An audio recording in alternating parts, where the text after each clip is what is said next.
Salut à tous les amis et bienvenue sur Carton Rouge TV, très heureux de vous retrouver pour une nouvelle vidéo, c'est l'avant-match, l'avant Saint-Étienne-Brest, comptant pour la 34e journée du championnat de France de Ligue 1. On s'approche petit à petit de la fin de ce championnat qui aura été un championnat sans spectateurs, vraiment une vraie tristesse de voir tous ces stades vides depuis le début de saison, quasiment le début de saison, puisqu'en début de saison il y avait quelques milliers de supporters dans les stades, mais c'était vraiment très faible et depuis les matchs se jouent à huis clos et on a vraiment hâte que cette saison se termine pour pouvoir espérer retrouver aussi les supporters du côté de Geoffroy Guichard. D'ailleurs, Miguel Trocco a indiqué en conférence de presse d'avant-match, d'avant Saint-Étienne-Brest, que si les Stéphanois avaient pu compter sur leur public, ils n'auraient certainement pas laissé autant de points à domicile, et c'est tout à fait vrai. Quand on regarde les statistiques depuis le début de saison, en réalité, il y a eu énormément de victoires à l'extérieur, mais enfin ce ne sont pas de vraies victoires à l'extérieur, puisque sans public, évidemment, le nombre de stades ne sont plus du tout les mêmes. On pourrait parler du stade Vélodrome, de Geoffroy Guichard, de Lens, etc. etc.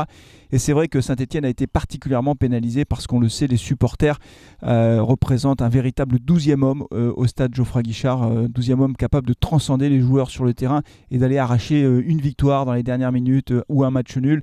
Et c'est vrai que ça nous a beaucoup manqué. Alors, en tout cas, on aborde ce match du côté de Saint-Étienne avec sérénité, puisque vous le savez, le maintien est quasiment assuré et du côté de Claude Puel, il n'y a pas vraiment d'inquiétude, d'autant qu'il pourra compter, Claude Puel, sur le retour notamment de Riyad Boudbouz dans le groupe stéphanois. Ça, c'est une info qui est donnée par Gaël sur Twitter. Je crois que c'est Gaël B42, vous pouvez aller le suivre, il donne toujours de très bonnes infos. Donc Riyad Boudbouz réintègre le groupe pour ce match face à Brest. Autre info qui est donnée cette fois-ci par peuplevert.fr, le site internet, Étienne Green sera bien dans les buts face à Brest. Vous savez, il était incertain après son match face à Paris où il s'est blessé. Finalement, et c'est une bonne nouvelle, il va pouvoir être dans les buts stéphanois pour son 4e match en tant que titulaire. Étienne Green qui a eu une soirée plus difficile au Parc des Princes, mais je suis content qu'il poursuive dans les buts stéphanois. Ça lui permet d'acquérir de l'expérience, on en a déjà parlé sur Carton Rouge TV, donc c'est une très bonne chose de voir Étienne Green dans les buts stéphanois. À noter quand même l'absence de Denis Bouanga qui sera suspendu pour ce match, et un match qui s'annonce finalement pas si mal que ça, puisque Brest est en difficulté. Alors Brest au classement, ils sont 15e, nous on est 13e, nous on a 39 points, ils en ont 37, donc ils sont 2 points derrière nous. C'est un match important parce qu'on est quand même face à un club qui lutte aussi pour son maintien en Ligue 1, et Brest, qui nous a posé beaucoup de problèmes au match aller, reste sur une mauvaise série en championnat, alors que nous, c'est vrai que ça va beaucoup mieux maintenant depuis plusieurs matchs, et donc je suis assez optimiste en fait pour ce match. Je ne sais pas comment vous voyez ce match face à Brest, est-ce que vous êtes optimiste ou pas? Vous pouvez d'ailleurs commencer à me donner vos pronostics en commentaire de cette vidéo. Mais moi je pense que les Verts ont les moyens de s'imposer face à Brest, parce qu'on a une assise défensive qui est solide, et que du coup je pense qu'on va tenir défensivement et qu'on arrivera bien à marquer 1 ou 2 buts pour pouvoir s'imposer, ce qui nous assurerait là définitivement le maintien en Ligue 1. En tout cas, j'ai hâte de voir ce match. Ce sera à 13h samedi et on sera bien sûr en direct sur Carton Rouge TV comme à chaque fois, donc soyez présents pour assister à ce match avec la communauté des supporters des Verts qui suivent Carton Rouge TV. J'espère qu'on sera nombreux comme à chaque fois. Merci en tout cas de votre fidélité. Je voudrais également dire, alors c'est un peu particulier parce que c'est pas directement lié à la SS, et vous savez que sur la chaîne on parle quasiment exclusivement de la SS, mais je ne peux pas ne pas dire un mot sur ce qui se passe du côté de Bordeaux. Vous savez que les supporters stéphanois et bordelais s'entendent bien, que avec le club de Bordeaux, il y a une relation un peu particulière. En tout cas, moi j'aime bien les Girondins de Bordeaux, et c'est vrai qu'on a appris que le fonds d'investissement américain King Street abandonne le club purement et simplement, qui est obligé de se mettre sous la protection du tribunal pour terminer cette fin de saison. Il y a les ultramarines qui appellent à manifester samedi après-midi à Bordeaux pour défendre leur club. C'est un coup de tonnerre, puisque le club est en très grande difficulté financière. Plusieurs hypothèses sont envisageables. Ça peut être le dépôt de bilan avant la fin de saison, ce qui serait une très mauvaise nouvelle pour la SS, parce que d'après ce que j'ai cru comprendre, dans ce cas de figure-là, si le club faisait faillite avant la fin de saison, ça veut dire que les matchs de Bordeaux seraient annulés. Et donc nous, on a quand même pris 6 points face à Bordeaux, je vous le rappelle, donc on nous enlèverait les 6 points. Alors évidemment, Bordeaux serait relégué, mais pour nous c'est vraiment pas terrible parce que c'est un club qui nous a plutôt bien réussi cette saison.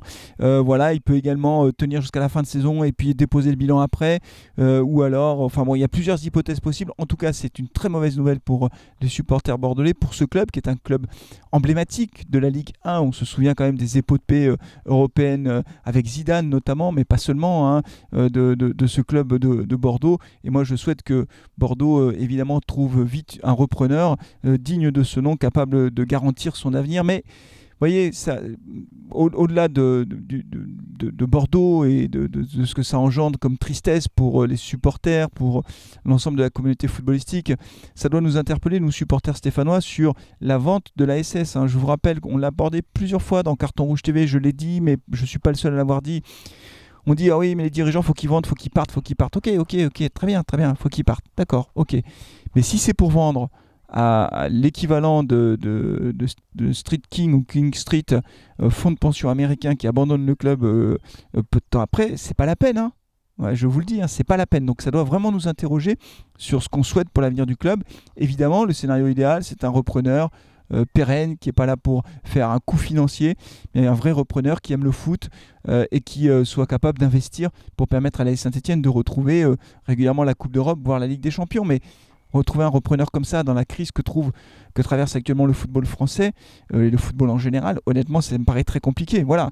Donc, pensez aux supporters bordelais. J'espère que le club va s'en sortir. La bonne nouvelle de la semaine, quand même, et là aussi j'en dis un mot, pardon, mais je ne peux pas ne pas dire un mot non plus sur ce sujet-là, c'est l'abandon de la Super League, grotesque, honteux, indécent, indigne, où 12 clubs, pour pouvoir avoir encore plus d'argent, décident de créer une Super League. Ça, fiasco total, levée de bouclier des supporters, des amoureux du foot, des pouvoirs publics aussi, et le truc qui fait pchit, même pas lancé, il a déjà disparu. C'est honteux, et finalement ça nous réconforte quand même avec l'idée que bien sûr le foot c'est du business, mais quand même il reste quand même quelques valeurs, et ces valeurs elles sont portées par les supporters d'abord, qui eux ont dit non à cette Super League qui était une véritable honte et un défi, un déni de ce que représente le foot.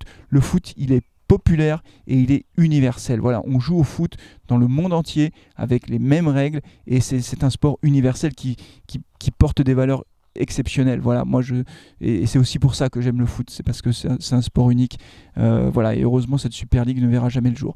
Voilà, c'est tout pour aujourd'hui les amis. Alors n'oubliez pas, demain on sera en direct à partir de 12h45 pour ce match Saint-Etienne-Brest. D'ici là, prenez soin de vous, prenez soin de vos proches, et allez les Verts. Ciao.